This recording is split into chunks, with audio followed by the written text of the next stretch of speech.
Hi బంగారాలు, welcome to Srimathi Kumari Telugu audio stories. ఈరోజు మీకోసం sadist romeo part 16. Hari papers చూసి అవి అక్కడ పెట్టి విరాట్కి ఎప్పటిలాగానే ఒక ముద్దు ఇచ్చి, థ్యాంక్స్ శాడిస్టు, నన్ను నువ్వు ఏ రోజు ఇబ్బంది పెట్టలేదు, కానీ నువ్వు నాకు వద్దు అన్నది. విరాట్, నేను నీకు వద్దు, కానీ నాతో నీకు అలా కావాలి కదా అన్నాడు.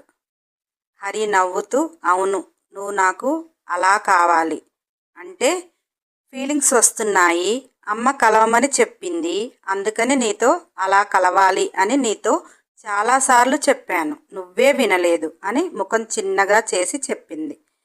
విరాట్కి ఇప్పటి వరకు హరిని కలవాలని అనిపించలేదు. హరి అతనితో ఎలా ఉంచుకోవాలి అనుకున్నాడు. హరి ఎలాగూ ఉండటానికి ఇష్టపడటం లేదు. ఆమెతో కలవాలని లేకపోయినా హరి కోరుకుంటుంది. సుబ్బు అనకూడని మాట ఒకటి అన్నాడు. ఫస్ట్ రోజు గర్భంతో వస్తే కూడా తీపించి పెళ్లి చేసుకుంటా అన్నాడు. ఈరోజు చాలా పెద్ద మాట అన్నాడు. అందుకని విరాట్ హరిని కలవాలి అనుకున్నాడు. అక్కడ హరినేమి బలవంతం చేయటం లేదు కదా, తనకు వచ్చిన అవకాశాన్ని ఎందుకు వదులుకోవాలి అనుకున్నాడు. విరాట్ హరికి కబోర్డ్లో ఉన్న ఒక వైట్ శారీ ఇస్తూ హరి పెదవులను ప్రేమగా ముద్దు పెట్టుకుంటూ, ఈరోజు నువ్వు నాకు కావాలి అన్నాడు. హరి ఓకే అని నవ్వి త్వరగా వాష్రూంలోకి వెళ్ళింది. విరాట్ మనసులో, ఎన్ని రోజులు నా ప్రేమ నీకు చేరలేదు, అందుకే నీలో నేను చేరాలి అనుకోలేదు. నేను కూడా నిన్ను ఈరోజు చేరకపోతే నిజంగానే మీ బావ అన్నట్టు నా జీవితం మిగిలిపోతుంది. ముందు జీవితం ఎలాగైనా ఉండని, ఈ నైట్ మన కలయిక నాకు జీవితాంతం గుర్తుండాలి కదా. ఇక నేను జీవితంలో ఎవ్వరినీ టచ్ కూడా చెయ్యలేను కదా అని అనుకుంటూ, విరాట్కి హరితో అలా అని ఒకప్పుడు ఎంతో ఆనందపడిపోయేవాడు. ఈరోజు కేవలం సుబ్బు మాటకి ఇక తనకి జీవితంలో అది ఉండదు అని విరాట్ ప్రేమని పక్కన పెట్టేసి, హరి తనతో ఎలా కలవాలి అనుకుంటుందో విరాట్ కూడా అలా కలవాలని సిద్ధపడుతున్నాడు. హరి ఫ్రెష్ అయి వచ్చింది. పెట్టి బ్లౌజ్తో. శారీ తనకి కట్టుకోవటం రాదు. బయటికి వచ్చి, శాడిస్టు, నువ్వు శారీ కట్టుకోమన్నావు, మరి నాకు ఇది కట్టుకోరాదు కదా అన్నది. హరిని అలా చూసిన విరాట్లో రోమియో మాయమైపోయాడు. శాడిస్టు బయటికి వచ్చాడు. నేను కడతాగా నీకు అంటూ ఆ శారీ తన చేతిలోకి తీసుకున్నాడు. చీర చివరి భాగాన్ని హరి పెట్టీలో దోపేశాడు. అక్కడ గిలిగింతలు చేశాడు. హరి నవ్వుతూ, చెక్కిలి గింతలు అవుతున్నాయి శాడిస్టు అన్నది. ఈరోజు శాడిస్ట్ నేమ్కి మీనింగ్ చెప్తాను అంటూ చీరను పక్కన అలా పెట్టేసి అతని 2 చేతులతో హరి నడుము పిండేస్తూ ఆమె నాభి దగ్గర అతని ముఖం చేర్చి ముద్దుల వర్షం కురిపించాడు. ఆ పరిణామానికి హరి ఉక్కిరి బిక్కిరి అవుతుంది. ఏదో తెలియని తాపం, భారము ఒంటిపైకి చేరింది. ఏదో కావాలి అని అలజడి మొదలైంది. విరాట్ ఆమెకు కావాలన్నది ఇస్తున్నాడు అని ఆరాటం ప్లస్ భయం, అన్నీ ఏదేదో వింత వింతగా హరికి జరుగుతున్నాయి. విరాట్ అలా తలలేపి హరి కళ్ళల్లోకి చూడాలి అనుకున్నాడు. కానీ ఆమె 2 కొండలు బాగా ఎదిగిన పండ్ల తోటల్లా అడ్డుగా వచ్చాయి. మెల్లిగా లేచి అతని ముఖం ఆ పండ్ల తోటపై పెట్టి ఆస్వాదిస్తున్నాడు. హరి గుండె ఎగసి పడుతుంది. ఆమె ఊపే ఊయలకి విరాట్ ఆ ఊయలలో సేద తీరుతున్నాడు. ఆమెను గట్టిగా చుట్టేసి పట్టుకున్నాడు. హరి, శాడిస్టు, నాకేదో అయిపోతుంది అని అంటుంది. విరాట్ నవ్వుతూ ఆ దోపిన చీరను తీసేసి పక్కకు వేసి, ఇప్పుడు ఈ చీరతో అవసరం లేదులే అంటూ హరిని ఎత్తుకున్నాడు. ఇద్దరు బెడ్ పైకి చేరారు. హరి ఇస్తున్న కోఆపరేషన్కి విరాట్కి నవ్వాలో ఏడవాలో తెలియటం లేదు. శాడిస్టులా మారాలి అనుకున్నాడు, కానీ ఆమెపై అతను పెంచుకున్న ప్రేమ తనను కొంచెం కూడా నొప్పించలేడు. అందుకనే హరికి ఇష్టంగా హరిలో కలిసిపోతూ, వయసులో ఉన్న తనువుల ఆకలికి రకరకాల విందు భోజనంలా ఎంత భుజించినా తృప్తి నిండంది కళ్ళకి. హరికి విరాట్తో కొత్తగా అనిపించటం లేదు. ఆమెకు తెలియకుండా ఆమె అతనికి సొంతమైపోతుంది. తనకి ఇంకేదో కావాలి, ఇంకేదో కావాలి అన్నట్టుగా విరాట్ని రెచ్చగొడుతుంది. విరాట్ తన ప్రాణసఖి అడిగినది కాదనకుండా తన ప్రేమని రంగరించి ముద్దు ముద్దుగా మురిపాలలో ముంచేస్తూ, ఈరోజు ఇద్దరికి మొదటి కలయిక అయినా కానీ విరాట్ ప్రేమలో హరికి తెలియకుండానే హరి ఆ ప్రేమలో మునిగిపోయింది. అతని స్పర్శకి, అతని ప్రేమ మాయకు తనను తాను కోల్పోయి తన సర్వస్వాన్ని తన ఇష్టంగా అర్పించేస్తుంది. చెలి అందిస్తున్న అందాల విందుని ఆస్వాదిస్తూ ఆనందిస్తూ మరల మరల ఆమె పొందు కోసం పరితపిస్తూ మనసు తనువు అలసిన ఆకలి తీరటం లేదు. హరిని తన గుండెలపై పడుకోబెట్టుకొని, హరి రేపు వెళ్తావా అన్నాడు. ఎందుకో అతనికి హరి ఇప్పటి వరకు తనతో అలా ఉంది, వెళ్ళదు అని ఆశ. కానీ హరి అలానే తల పైకి లేపి చూస్తూ, మా డాడీ రేపొద్దున్నే వస్తాడు అని చెప్పింది. విరాట్ మరి వెళ్ళిపోతావా అని అన్నాడు. హరి, నేను నీకు 6 months నుంచి చెప్తున్నాను వెళ్ళిపోతాను అని. మళ్ళీ నువ్వు అలా అడగొద్దు. మా డాడీ మా బావతో పెళ్లి చేస్తాను అన్నాడు. నువ్వు కూడా వేరే అమ్మాయిని పెళ్లి చేసుకో శాడిస్టు అన్నది. విరాట్ హరి వంటి పైన నూలు పోగు లేకపోయినా ఆమె అణువణువు అతనికి తాకుతూ ఉంటే ఆమెను దగ్గరికి పొదువుకుని, హరి నీకొకటి చెప్పనా, నేను నిన్ను తప్ప ఎవ్వరిని తాకను. నాకు వేరే పెళ్ళంటూ వద్దు.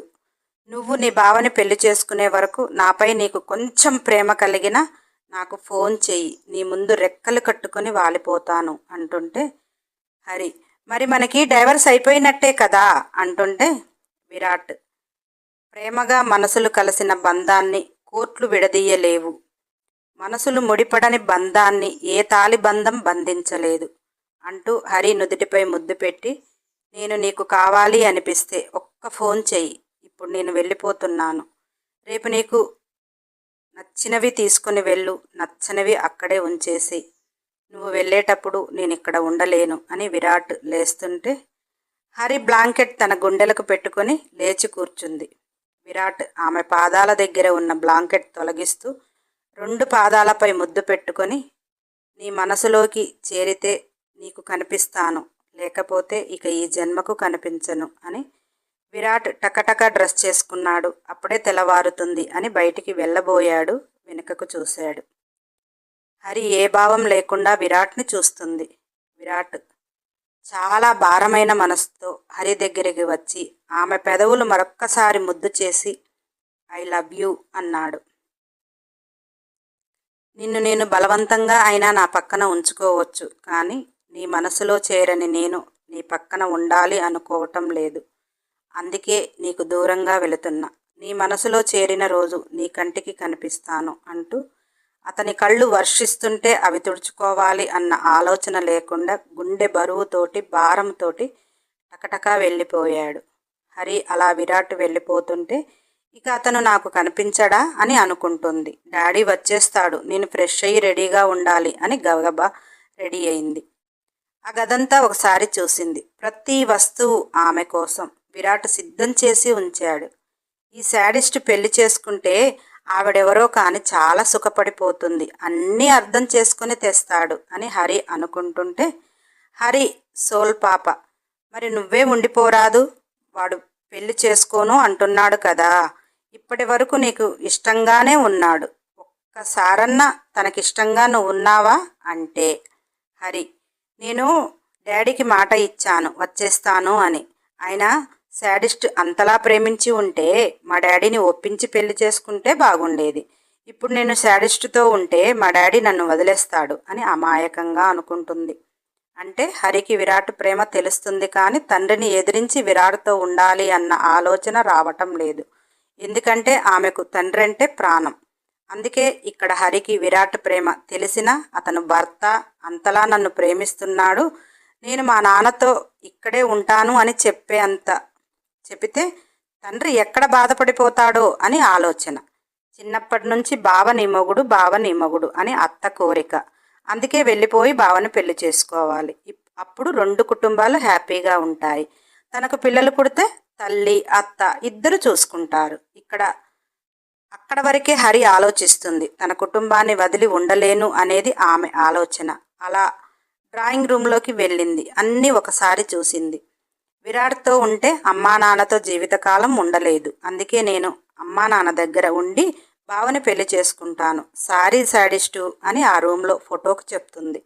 అలా ఉదయం తండ్రి వచ్చాడని తెలిసి పరుగున వెళ్ళిపోయింది. మంజుల ఫోన్ లిఫ్ట్ చేసింది. అవతల నలుగురు బాడీగార్డ్లలో ఒకడు, మేడం మీరు చెప్పిన పని కంప్లీట్ అయింది. గ్యాస్ లీక్ చేసి ఇల్లుని బ్లాస్ట్ చేశాము. ఇద్దరు ఆ ఇంట్లోనే సజీవ దహనం అయిపోయారు అంటూ అక్కడ వీడియోని పెట్టారు. మంజుల ఆ వీడియో చూస్తూ పిచ్చిగా నవ్వుకుంది.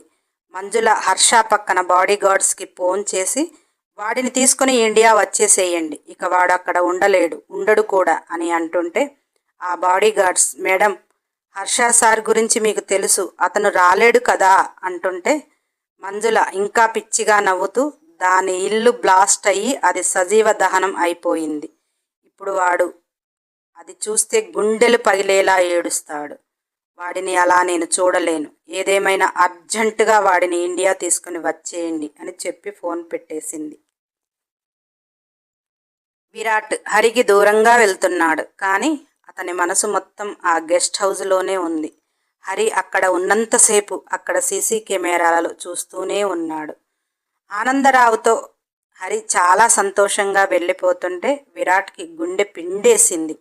ఇక దీనితో నా జీవితం లేదు అని మనసుకు 100 సార్లు అతని మైండ్ సంకేతాలు పంపిస్తున్నా మనసుకు నాకు హరి కావాలి అంటే కావాలి అని గోల చేస్తుంది. ఆ ఘర్షణను తీసుకోలేక తల పగిలిపోతుంటే అలా కళ్ళు మూసుకొని హరిని వదలలేకపోయినా అతని ప్రయాణం అలాగనే కొనసాగుతుంది. హరి ఇంటికి వచ్చింది. పద్మని గట్టిగా హగ్ చేసుకొని ఇక నేను ఇక్కడే ఉండొచ్చు అని ఆనందంగా చెప్తుంది. పద్మ హరి కొంచెం కూడా బాధపడటం లేదు అని, తన బిడ్డ ఆనందమే మా ఆనందం కదా అనుకుంది. హరి అత్తని కూడా హగ్ చేసుకుని ఇక వచ్చేసానత్త, నాకు బావకి తొందరగా పెళ్లి చేయండి అని చెప్పింది. సుబ్బు తల్లి హరి నుదుటిపై ముద్దు పెట్టి నా బంగారు తల్లి అంటూ ఎంత త్వరగా వీలైతే అంత త్వరగా ముహూర్తాలు పెట్టిస్తామమ్మా అన్నది. సుబ్బు దగ్గరికి హరి వచ్చింది. సుబ్బు చేతులు చాపాడు. హరి గతంలో సుబ్బుని హగ్ చేసుకుంది. కానీ అప్పుడు ఏ ఫీల్ లేదు.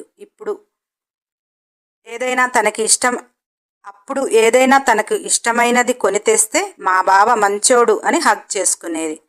అలా ఇన్ని రోజుల తర్వాత తిరిగి వచ్చింది అని సుబ్బు చేతులు చాపాడు. హరి మొదట సంబరంగా వెళ్ళి సుబ్బుని టచ్ చేసింది. ఎందుకో తన మనసుకు ఇరిటేషన్ అనిపించింది. సుబ్బుని ఒక్క నెట్టుడు నెట్టి ఇంట్లోకి పరుగున వెళ్ళి తన రూమ్లో బెడ్పై పడుకొని, ఏంటి శాడిస్టుతో అలా ఉన్నా నాకు హ్యాపీగా అనిపించింది. చిన్నప్పటి నుంచి బావని నేను టచ్ చేస్తున్నాను. ఈరోజు మా బావ టచ్ నాకు ఇంత ఇరిటేషన్ ఇచ్చింది. మా బావకు నాకు పెళ్ళైతే ముద్దులు హగ్గులు రాత్రిలా ఉండాలి కదా, మరి ఏంటి నాకు కళ అనిపిస్తుంది అని ఆలోచిస్తుంది. హరి సోల్ పాప వచ్చి, అదేనే ప్రేమ అంటే, నీకు నా వజ్జుపై ప్రేమ ఉంది కాబట్టి నువ్వు నీ బావని టచ్ చేయలేకపోయావు అన్నది. హరి, తొక్కేం కాదు, ప్రేమ లేదు ఏమీ లేదు. కొన్ని రోజులు ఉంటే నాకు మా బావపై కూడా నువ్వన్న ప్రేమ వస్తుంది, దుబ్బై అన్నది. హరి సోల్ పాప నీ కర్మ అనుకుని వెళ్ళిపోయింది. బయట అందరూ అప్పటి వరకు హరి అంత ఆనందంగా ఉంది. సుబ్బుని హగ్ చేసుకుని తోసేసి వెళ్ళిపోయింది. ఏంటో అర్థం కాలేదు. కానీ పద్మకి అర్థమైంది విరాట్ ప్రేమ హరిని తాకనివ్వలేదు అని. సుబ్బుని చూస్తూ దానికిప్పుడు సిగ్గు తెలుస్తుంది అనుకుంటా అని చెప్పి ఆమె మనసులో ఆలోచిస్తుంది. మరి ఇది డైవర్స్ ఇచ్చేసి ఎలా వచ్చింది అని పద్మ గబాగబా హరి దగ్గరికి వెళ్ళింది. ఏమైంది హరి, ఇలా వచ్చేసావు? విరాట్ గుర్తొచ్చాడా అన్నది. హరి, అదేం లేదమ్మా, త్వరగా బావతో పెళ్లి చేసేయండి అన్నది. పద్మకి హరిని ఎలా అర్థం చేసుకోవాలో అర్థం కాక బయటికి వచ్చి, సుబ్బు తల్లి ఆనందరావుతో తొందరగా ముహూర్తాలు పెట్టించండి. సుబ్బు తల్లి ఆనందరావుతో తొందరగా ముహూర్తాలు పెట్టించరా, మ్యూచువల్ డైవర్స్ కనుక పెళ్లి వరకు కోర్టు నుంచి కూడా డైవర్స్ మంజూరవుతాయి అనుకుంటున్నారు. ఆనందరావు, అలాగే అక్క అని ఒక మంచి రోజు చూసి వెళ్ళి వస్తా, ముహూర్తాలు ఉంటే ఈసారి సింపుల్గానే చేద్దాం అనుకుంటున్నారు. పద్మ బయటికి వచ్చి నీ కూతురు కూడా తొందరగా పెళ్లి చేయమంటుంది అని వ్యంగ్యంగా అంటూ వంటగదిలోకి వెళ్ళిపోయింది. భాస్కర్కి విరాట్ పరిస్థితి తెలిసి ఫోన్ చేశాడు. ఎక్కడున్నావురా వజ్జు అని. నేనెక్కడ ఉంటే ఏంలే కానీ దాని పెళ్లి డేట్ ఫిక్స్ చేస్తారు కదా, అది కనుక్కో ఎప్పుడు అనేది అని చెప్పేసి ఫోన్ కట్ చేశాడు విరాట్. భాస్కర్ ఎలా కోర్టు నుంచి డైవర్స్ వచ్చేదాకా ఆగుతారు, తర్వాత పెట్టుకుంటారు. సరేలే, వాడు చెప్పినది ఎందుకు కాదనాలి అని ఆ ఇంటి విషయాలు ఎవరిని కనుక్కుంటే తెలుస్తాయి అని ఆలోచిస్తున్నాడు. భాస్కర్ అటు ఇటు కష్టపడి భారతిని కలిశాడు. నేను విరాట్ ఫ్రెండ్ని అని చెప్పాడు. భారతి చెప్పండి, మీరు దేని గురించి వచ్చారు అంటే భాస్కర్ హరి ఎలా ఉంది అని విరాట్ పదే పదే అడుగుతున్నాడు. తన విషయాలు మీకు తెలుస్తాయి కదా, మీ ఫ్యామిలీ ఫ్రెండ్స్ కదా అని అన్నాడు. భారతికి అన్నీ తెలుసు. అప్పటికి వాళ్ళకి కోర్టు నుంచి కూడా డైవర్స్ వచ్చేశాయి. అందుకే వాళ్ళిద్దరికీ డైవర్స్ కూడా అయిపోయాయి. విరాట్ హరి గురించి తెలుసుకుని ఏం చేస్తాడు అని బాధగా అన్నది. భాస్కర్ అదే హరికి వాళ్ళ బావతో పెళ్ళెప్పుడు అని. ఎందుకు వాడి మనసుకు హరి తన ప్రేమ చేరుతుంది అని ఆలోచిస్తున్నాడు. అందుకే అంటుంటే భారతి వికారంగా నవ్వుతూ అతని ప్రేమ తెలిసింది అయితే ఇలా వచ్చేయదు. అతని ప్రేమ చేరేదైతే ఎప్పుడో చేరేది. ఇక విరాట్ హరిని మర్చిపోవటమే మంచిది. దేవుడు వాళ్ళకి రాసి పెట్టలేదు అన్నది. భాస్కర్ అది కాదు భారతి, హరి మెడలో సుబ్బు 3 ముళ్ళు వేసేదాకా వాడి ప్రాణం కొట్టుకుంటుంది కదా. ఇక అది కూడా అయిపోతే ఇక వాడు ఏదో ఒకటి ఆలోచించుకుంటాడు. వాడి ప్రాణానికి మించి ప్రేమించాడు కదా అని భాస్కర్ అంటే భారతి హరికి సుబ్బుకి ఈ నెలలో ముహూర్తాలు లేవన్నారట. వచ్చే నెల ఎప్పుడు అనేది డేట్ ఇంకా ఫిక్స్ చేయలేదు. హరి మాత్రం చాలా హ్యాపీగానే ఉంది. వాళ్ళ పెళ్లి డేట్ ఫిక్స్ చేస్తే నేను మీకు చెప్తా అని చెప్పింది. భాస్కర్ భారతికి థ్యాంక్స్ చెప్పి వెళ్ళిపోయాడు. పద్మ హరి మెడలో పుస్తెలు చూసి అవి విరాట్కి పంపించాలి తీయమ్మా అన్నది. హరి తన మెడలో పుస్తెలు చూసుకుని అమ్మా ఆ శాడిస్ట్ నాకు ఇష్టమైనవి అన్నీ ఉంచుకోమన్నాడు. నువ్వు కూడా నాకు ఇది మెడలో వేసేటప్పుడు దీని వాల్యూ చెప్పావు. ఇలాంటి మోడల్ ఎక్కడా ఉండదు. ఇది విరాట్ స్వయంగా నా కోసమని తను డిజైన్ చేశారు అని, ఇలాంటిది ఎవరి దగ్గర ఉండకూడదు అని గోల్డ్లో డైమండ్స్ పెట్టి తానే స్వయంగా చేశాడు అని చెప్పావు. ఇలాంటిది మరొకటి చేయటానికి కూడా వీలు కాదు అన్నావు. లోకంలో ఎవ్వరి దగ్గర లేని ఒక పీస్ నా దగ్గర ఉందంటే గొప్పగా ఉంటుంది కదా అమ్మా, అందుకే తెచ్చేసుకున్నాను. నేను ఇది విరాట్కి పంపించను అన్నది. ఆనందరావు అలాంటిది సేమ్ నీకు నేను చేపిస్తానమ్మా అన్నాడు. హరి అలాగే డాడీ, నువ్వు చేపించి తీసుకుని వచ్చాక అది సేమ్ ఇలాగే ఉంటే ఇది విరాట్కి పంపించేస్తా అన్నది. అలా ఆనందరావు ఇండియాలో ఉన్న గోల్డ్ షాపులలో మొత్తానికి తిరిగాడు కానీ హరి మెడలో ఉన్న డిజైన్ని ఎవ్వరూ చెయ్యలేరు అని, ఆ మోడల్ సేమ్గా రాదు అని తెలుసుకోగలిగాడు. ఎందుకంటే అది విరాట్ డిజైన్ చేయటమే కాదు, తానే స్వయంగా తయారు చేశాడు. అందుకని అది ఎలా చెయ్యాలి అనేది మహామేధావులకు కూడా అర్థం కాలేదు. పద్మ ఆనందరావు కూడా హరి మెడలోది విరాట్కి పంపించమని బలవంతం చేస్తే హరి ఆ శాడిస్ట్ ఉంచుకోమన్నాడు. మీకు ఎందుకంత బాధ అని. నాకు ఇది నచ్చింది, నేను ఉంచుకుంటాను అని మొదటిసారి తల్లిదండ్రులకు చెప్పింది.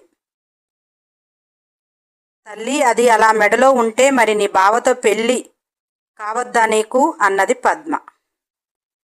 హరి బావ పెళ్లి చేసుకున్నాక ఆ పుస్తెలు తీసి దీనికే కట్టుకుంటాను అన్నది. సుబ్బు అక్కడికి వచ్చి వాడు కట్టిన దానికి నేను కట్టిన పుస్తెలు ఎలా కట్టుకుంటావు, అలా బాగుండదు హరి అన్నాడు. హరి బావా నాకు ఇలాంటి పీసు మీరు కొనిస్తారా, లేకపోతే దీన్ని ఉంచుకుంటా. ఇది చాలా వాల్యూ అయినది. ఇది నా మెడలో ఉన్నంత మాత్రాన నేనేమి ఆ శాడిస్టుతో ఉన్నట్టు నాకేమీ అనిపించదు. నేను కడుపుతో వచ్చినా కానీ తీపించి తాళి కడతాను అన్నావు. అంతకంటే ఇదా నా మెడలో ఉంటే తప్ప అన్నది. హరితో ఇక ఆర్గ్యూ చేయలేక సైలెంట్ అయిపోయారు. అలా ఇలా హరి ఇంటికి వచ్చేసి 1 నెల రోజులు దాటిపోయింది.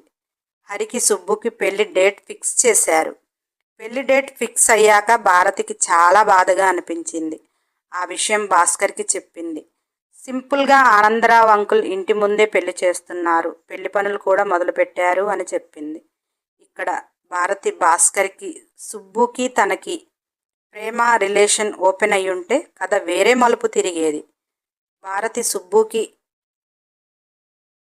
హరితో పెళ్ళి అని తన మనసును చంపుకోవటానికి తాను ప్రయత్నిస్తుంది కదా. భాస్కర్తో పెద్దగా పరిచయం లేదు.